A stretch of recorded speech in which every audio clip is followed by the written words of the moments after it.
Assalamualaikum warahmatullahi wabarakatuh. Alhamdulillahirabbil alamin wa bihi nasta'in wa ala umuri dunya waddin sayyidina wa maulana Muhammad wa ala ali sayyidina Muhammad. Amma ba'd. Perkenalkan, nama saya Kurnia Indra Waluyo, Fakultas Agama Islam, jurusan Pendidikan Agama Islam dari Universitas Islam Majapahit, Mojokerto. Kali ini saya akan membahas atau mengulas tugas UAS filsafat Islam yang diampu oleh Bapak Syarif Khalili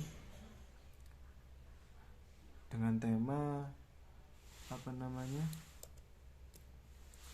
tanggapan dan jawaban Ibnu Rus terhadap tudingan Al-Ghazali. Di sini saya terangkan dari awal dulu.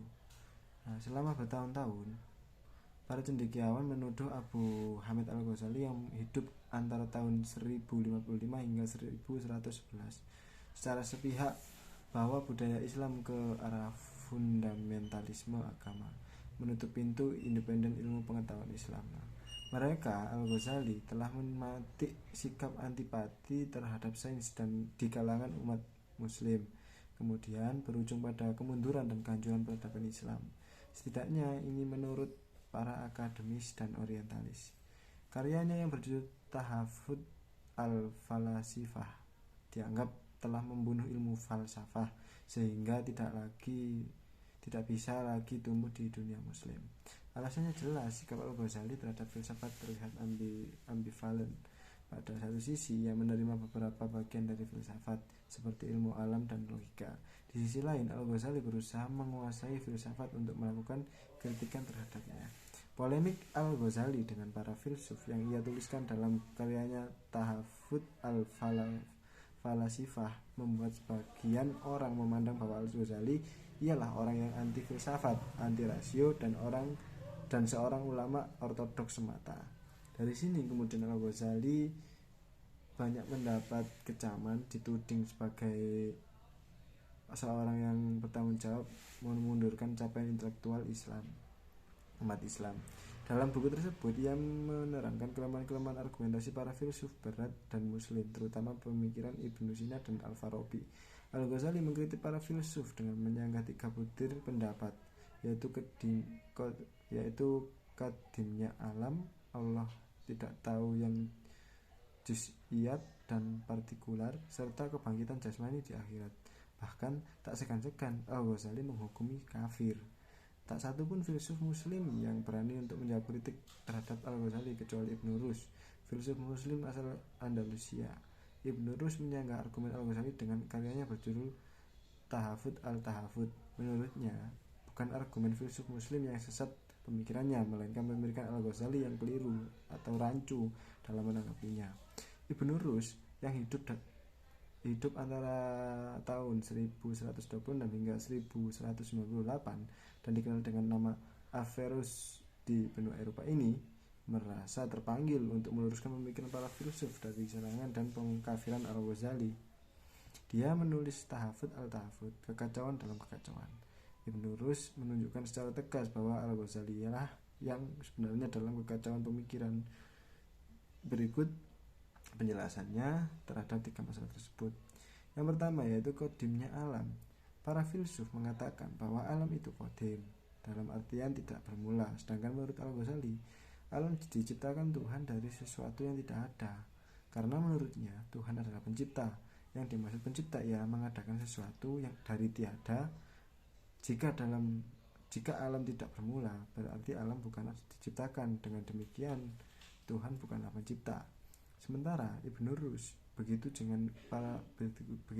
dengan para filsuf lainnya berpendapat bahwa creatio ex nihilo tidak mungkin terjadi.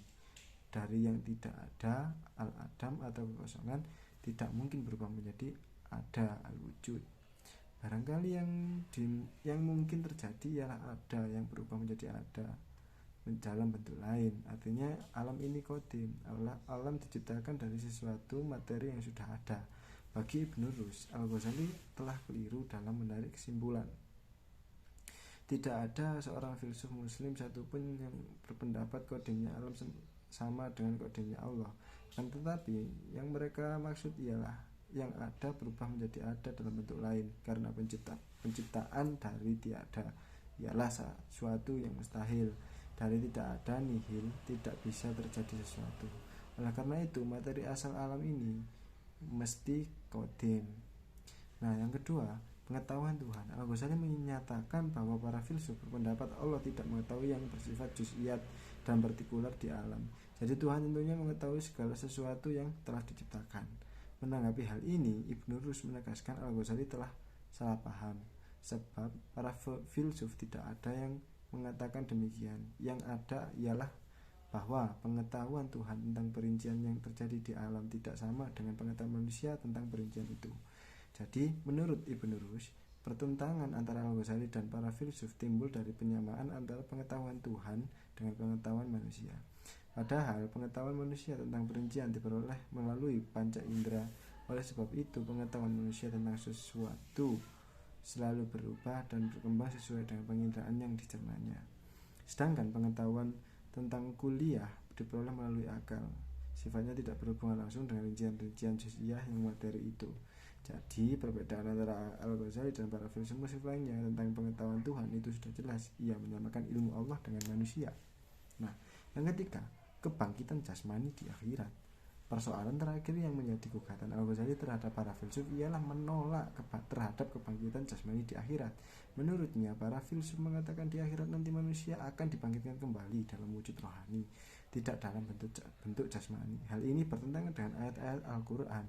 Dalam memantah pemikiran Al-Ghazali, Ibnu Rushd menandaskan bahwa filsuf tidak menolak adanya kebangkitan rohani.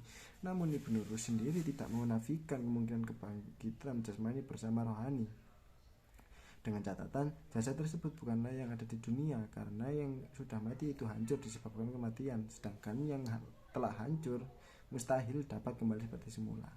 Menurut Ibnu Rushd, dalam hal ini Al-Ghazali terdapat pertentangan dengan pendapatnya sendiri, karena di dalam kitab Tahafut Al-Falasifah, Al-Ghazali mengatakan bahwa kebangkitan tidak hanya dalam bentuk rohani. Sedangkan kitabnya yang lain tentang tasawuf, Al-Ghazali menyebut bahwa kebangkitan bagi kaum sufi akan terjadi hanya dalam bentuk rohani, tidak dalam bentuk jasmani. Sementara bila dilihat secara kehidupan Al-Ghazali di akhir hidupnya, ia adalah seorang sufi. Dengan demikian, kritikannya terhadap filsuf lain gugur dengan sendirinya oleh pendapatnya sendiri. Perdebatan panjang antara Al-Ghazali dan Ibnu Rushd kiranya tidak akan pernah usai, karena keduanya memiliki pengikut setia dalam mempertahankan argumen dari kedua pemikir Islam tersebut. Al-Ghazali dari golongan filsafah di dunia Islam Timur Persia, sedangkan Ibnu Rushd merupakan salah satu pemikir dari golongan filsafat dunia Islam Barat, Andalusia atau Spanyol. Keduanya memiliki pendapat yang berbeda. Nah, seperti itu yang dapat saya jelaskan, kurang lebihnya saya mohon maaf. Akhir kata, assalamualaikum warahmatullahi wabarakatuh.